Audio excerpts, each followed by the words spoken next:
The last album that we're going to be reacting to is one Fontaines DC, a band out of, I want to say Dublin, Ireland. Yes, they're an Irish post-punk band formed in Dublin, Ireland. They are easily one of my most favorite current modern rock bands today. I was first introduced to them through their album, forget names, the one before the last one, Hero's Death. Hero's Death is the album that first introduced me to the band, and I absolutely fell in love. That's the album that I ran to the ground. Like, I listened to that one to this day. To this day, I listen to the album, and like, it's one that that really put me on them, and one that just blew my mind. I don't really know how else to put it, like, but they are a post-punk band that dabbles in all types of genres and styles and sounds and just creates absolutely fantastic music. So like, needless to say, I've been very, very excited for this new upcoming album, Romance, that they've been teasing for a while. We've reacted to a couple of their videos that you might be able to see over on YouTube if they are up there. They did not get copyrighted strikes, because they are very litigious people apparently, and like, at least their label are like, they be claiming pretty much anything that you put out there. So, and I ain't mad at it, like, it's their product, whatever. But like, if they didn't, there are some of our reactions to some of their previous videos that they put out, and I've been a fan of everything I've been hearing from this album. So like, I could not wait to react to this one, and like, you guys couldn't, because you guys couldn't either, because you were also in our comments talking about, you need to check them out, you need to check out their full album. It's coming out soon, it's coming out. Well, it's here, and this is my first listen to it. Without further ado, let's just get right into it. Fontaines DC, I think it's their fourth album, something like that. Romance, released August 23rd, 2024, so last week. And can't wait. Without further ado, let's just get right to it. Track number 1, Romance, off of their album titled Romance, and let's go.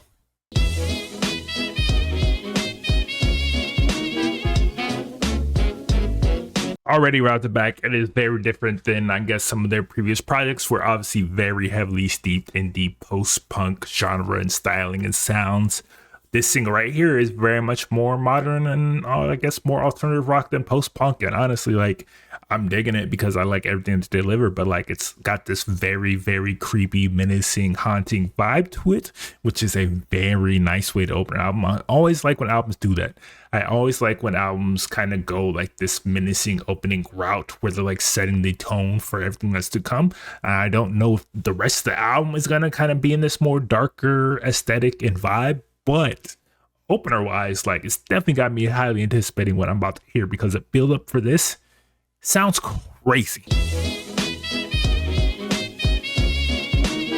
So you like throwing in these absolutely massive, menacing, vibrating synths in the mix. Also like something that like you generally wouldn't hear from them in their past projects. Like, honestly, like, they're clearly going for a much bigger, more ambitious sound, and I'm here for it. Now, this is one that we did react to. I reacted to the album, or the video, when it came out, I don't know, like a month or two ago, in one of our previous streams, and like, right out the back, I was like in love. That opening just, that opening, like, synth, whatever you want to say, build up to like the drop in with these nasty, grimy, boom bap drums was so unexpected from them, and like, so like left field, but worked on such an incredible level, because I love hip hop, I love punk, and like, whenever I hear these two kind of mixed and mashed together in a certain kind of style and aesthetic, like, I'm here for it, especially like from a group that I love so much. And like, to hear like these 90s boom bap drums on Fontaines DC, like, inject that shit straight into my veins. Like, this shit was a banger. And then to hear him like rapping and spitting like that was like goosebumps, man. Like, I ain't know he had bars like that. I ain't know he get busy like that, but it just matches so well with the overall aesthetic of this song. And like honestly, the overall aesthetic with like them being an Irish band, because Irish and Ireland in general do love hip hop. Like hip hop is very big out there, and they also have like their own brand and style of hip hop, and it feels very much in line with that. And like again, to hear him come in barring up like that was like fire. Like I was like, okay, this is different, but I'm liking it.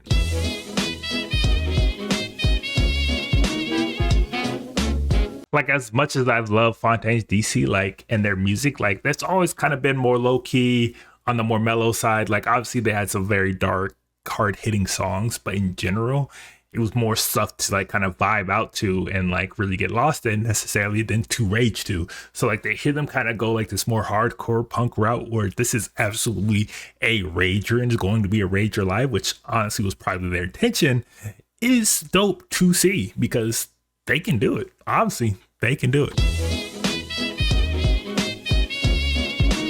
And this I said, that like synth, that backing synth that just delivers this pulsating rhythm throughout the entire song. Such a nice little touch. Like keeps this shit driving.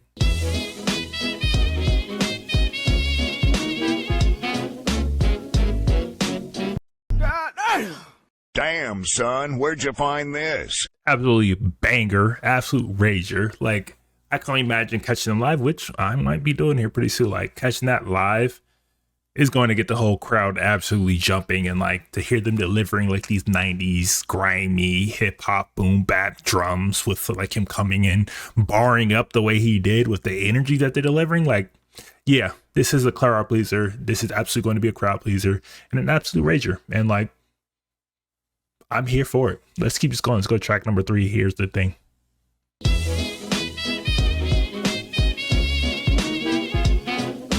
Okay, we also reacted to this one as well. One of their videos that came out a few weeks ago. It is not up on our YouTube because currently it's being reviewed by them because they copyrighted it. But like, again, this was part of a longer kind of music video that he did. That was like probably about 7 minutes long. Super dope, very much in line with like something like The Craft from the 90s. So definitely you should go check that out. It's kind of got that goth dark aesthetic, which you can also hear in the music and the sound of the song, and like it's a dope video. You should have to go check that out and check out my reaction once it gets cleared eventually. But here it is. Here's the thing.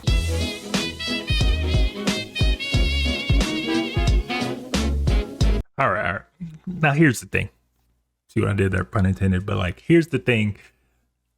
This is obviously the second single, like one of their second most recent offerings from this album, and like the third single on this track listing. But overall, like already it just feels so much more kinetic than anything they did in the past. Like just the energy, the feel, the driving nature of it all, like just absolutely pulsating, like at a degree that I don't remember necessarily hearing from their past projects. And like honestly, I'm digging the more kinetic, upbeat, energetic feel of things, and like this is delivering it once again, but still kind of remains in like that more uniquely Fontaines DC aesthetic in their songwriting and subject matter, where it isn't necessarily the happiest and like kind of dark and like almost gothic in ways, but like still very upbeat and I won't say upbeat, but definitely more energetic and connected than anything that I remember hearing from them in the past. And again, some fans may like it, some fans might not, because it is a very decided shift for them sonically, but like I still dig it.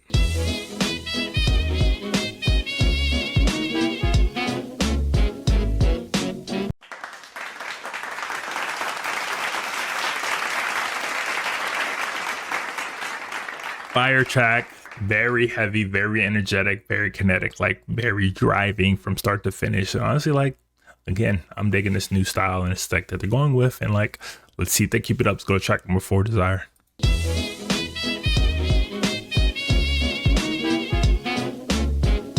All right, sonically so far, this song definitely sounds like the most similar to like stuff that they had done in the past. much more low key, much more mellow, very dark and dramatic, but like very much in line with kind of their past stuff, which obviously I was a big fan of. And like, I'm liking this. I think vocally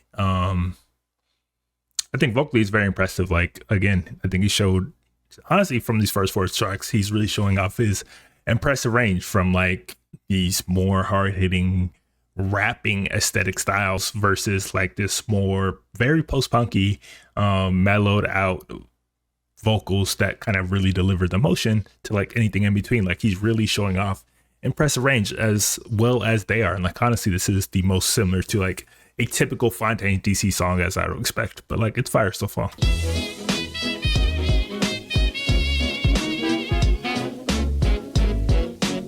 Honestly, like the overall feel of this song and like kind of the direction and songwriting and like what the messaging feels like, almost feels like they're like coming from a point of being like high, addicted to something, and like desiring that something, whether it's love, drugs, or whatever, but like that feeling of being addicted and not having it and having this massive urge and desire and like drive to have what you can't have or what you don't currently have. And like, that's what it feels like. It feels like an ode to like having those like feels, honestly. And like, it kind of delivers it perfectly if you really approach this song from that aspect and aesthetic, from the production to the vocals to and just the overall soundscape they're laying here. It definitely feels hypnotic and like almost drugged out to that way where it's like, that has to be the messaging, kind of what they're going for this song, because it kind of has that feel to it, honestly.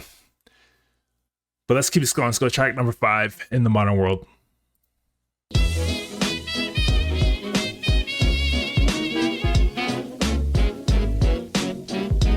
Again, kind of similar with Desire, where it kind of playing in that same, I guess, messaging and range as Desire, where it felt like he was being like addicted and wanting something that he could not or did not currently have. This feels like no matter what in this modern world, I can't feel anything. Again, kind of like this urging desire to like have something mean something or feel something to you, which honestly probably plays into the title, In the Modern World. Just kind of being numb to everything that's going on, especially when you like look at the overall aspect of our current state of affairs in the world. Like, things can be so overwhelming, there's so much going on that you can be numb. You can grow numb to sensations, to emotion, to anything that's kind of coming at you. And like, honestly, that feels like kind of what he's playing into here. Like, in this modern world, having like this numbness and like having this urge to feel something. Could be.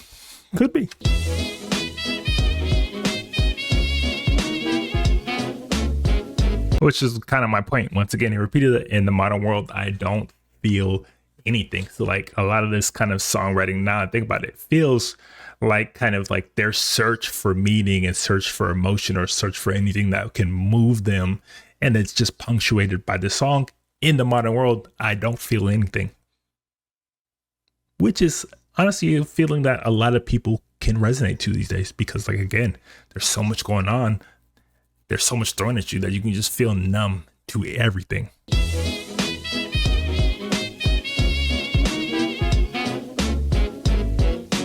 Honestly, like, what it reminds me of now, I just keep listening to it and there, like, it reminds me of Lana Del Rey. Like, this honestly feels like it could be a Lana Del Rey song, like that very orchestral, very dramatic, emotional production layered with these like these almost ethereal vocals, especially in the back end that they had here. Like, honestly, like if they had like this featuring Lana Del Rey at least doing the hook or backing vocals, like it would make perfect sense. Like, this feels like a kind of retro, nostalgic, emotional Lana Del Rey song, but done by Fontaines DC. Yeah, that's exactly what it feels like. Let's go track number 6, Bug. Right at the back, that riff is nice.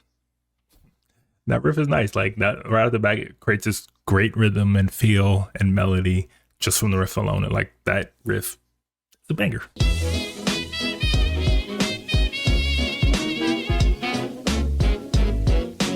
I mean, I said those riffs were nice, but like the drums are super nice as well. Like, overall, just the entire layering between the guitar riff and the drums and everything just hits especially hard on this one.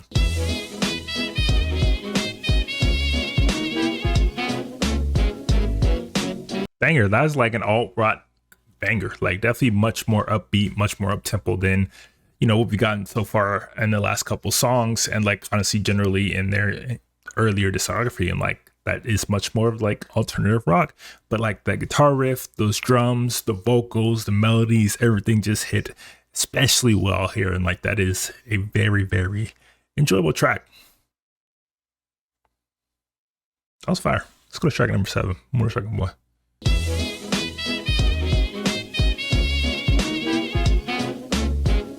Whatever like vocal sampling that they're looping over and over again is, it's kind of crazy, kind of fire. Like you don't really typically hear that in like in rock or like similar genres. Like that is definitely much more of a electronic hip hop type of thing where they sample vocals and then layer them and loop them in with the production. But like right now, to see them do that, it's dope. Like very experimental, very different for them, and like, but it works extremely well here. I'm not gonna lie, I was anticipating a big drop there where the kicks would come in, but like it didn't, and it kind of caught me for a second, but like could still be coming. But like honestly, I was very much expecting a drop right there.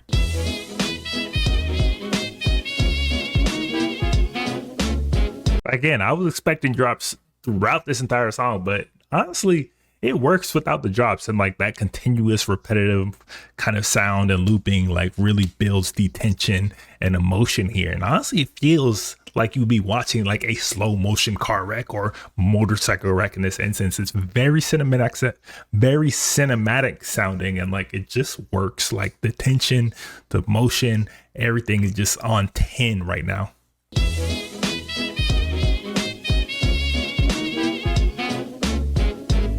And then like the layered vocals and the piano keys just hit, like it's just that feeling, like that tension, that buildup is just immaculate right now.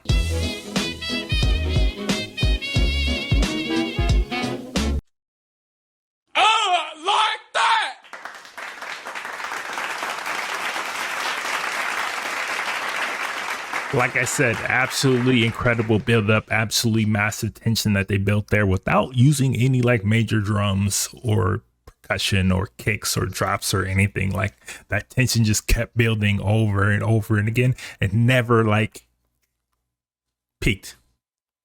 That's very interesting when songs do that. Sometimes it works, sometimes it doesn't, but on here, it absolutely worked. Absolutely very beautiful song, very cinematic. Again, could definitely picture this being like a soundtrack to a car crash or something very dramatic going on. Like I could definitely see this being synced somewhere along the future, whether it's a TV show, movie, or anything. But like the tension here, incredible. Let's go to track number 8, Sundowner.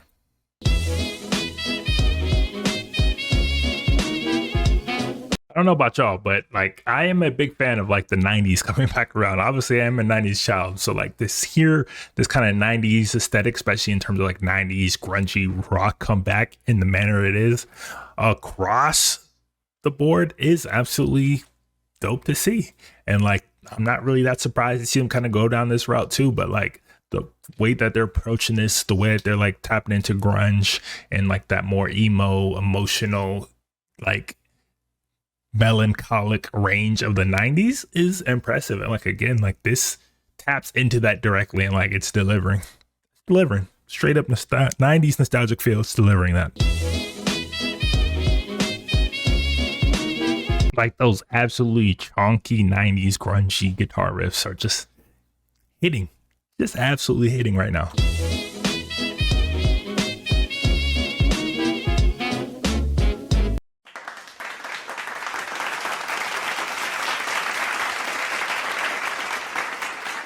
Digging that one. Very dreamy, very aesthetic, very hazy kind of 90s alternative grungy rock feel, and like absolutely nailing that 90s feel. And like again, like I'm very happy that the 90s aesthetic is coming back around. Obviously I'm a little biased because I am a 90s baby, but like that sound was dope and it was popular for a reason. Like to see kind of artists and bands that I love kind of tap back into the energy is dope to see. And like, this is definitely one of my more favorite songs off this album. And like that energy that they delivered here, it's incredible.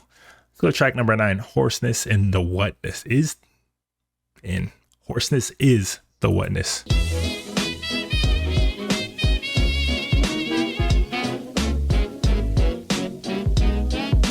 The production is absolutely gorgeous on this one. Like, honestly, almost orchestral sounding with that kind of I don't know what instrument that is playing in the background, but very like orchestral sounding, very slow, very like dreamy and lush, but like layering like this very beautiful like soundscape for him to layer his vocals on. Gorgeous song right now. Production is on point.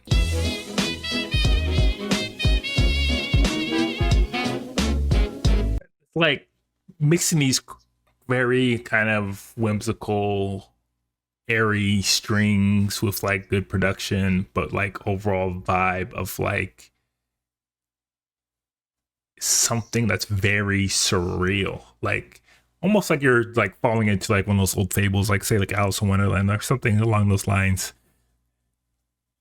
But then something's not quite right.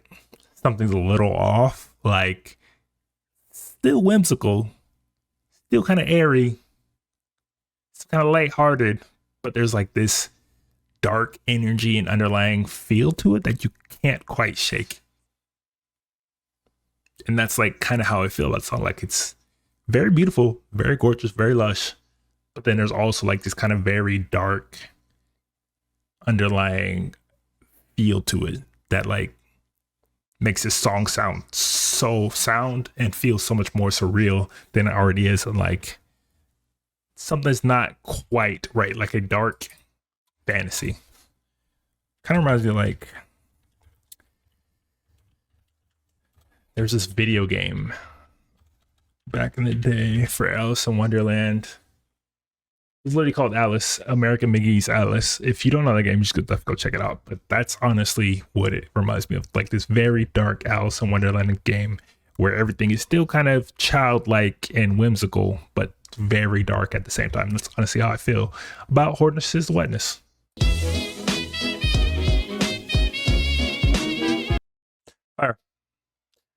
All right, let's keep this going. 2 more tracks. Track number 10, Death Kink. Let's go.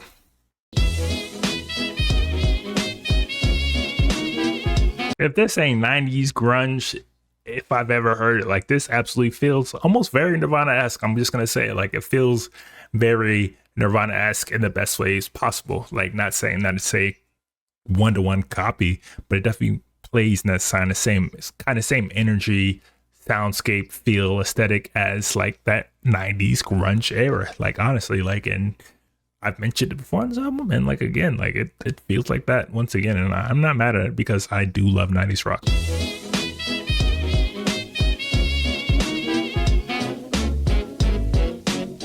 Again, like very 90s, very grungy, very kind of like that aesthetic of yesteryear, and very different than like their more typical post-punk feel. And honestly, like it's definitely one of the more energetic, upbeat, kinetic songs that I've heard since kind of the opening tracks. And like it's a nice little change of pace for them, especially in this kind of current track listing. And like I'm digging it. It's nothing like crazy, nothing like write home about, but it is a fun, enjoyable, quick little song. And like not really mad at it. Don't really have an opinion either way about it, but it's solid. Let's go to the last track number 11, favorite.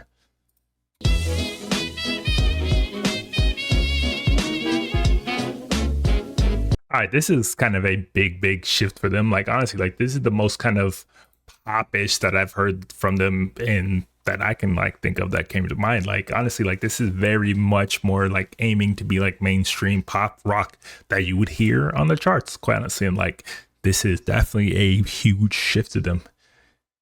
I'm not mad at it because I do like that style of music as well, but it's just very different for them.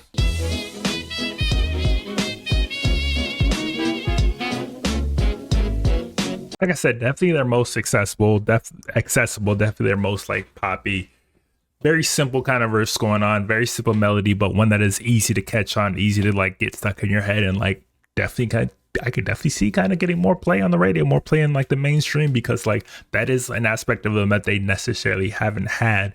And clearly this is kind of a desire of theirs, is to be much bigger and to have a much wider spread. And like one way to do that is to deliver more radio friendly, pop friendly songs. And like seems to be kind of their attempt at doing that.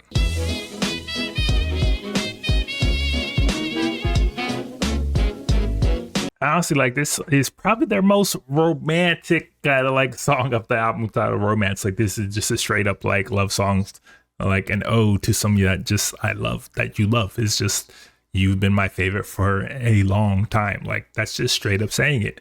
There's no ambiguity. There's no like underlying darkness to it. Like this is just a straight up romantic song. And like honestly, it's the most romantic song off this entire album titled Romance.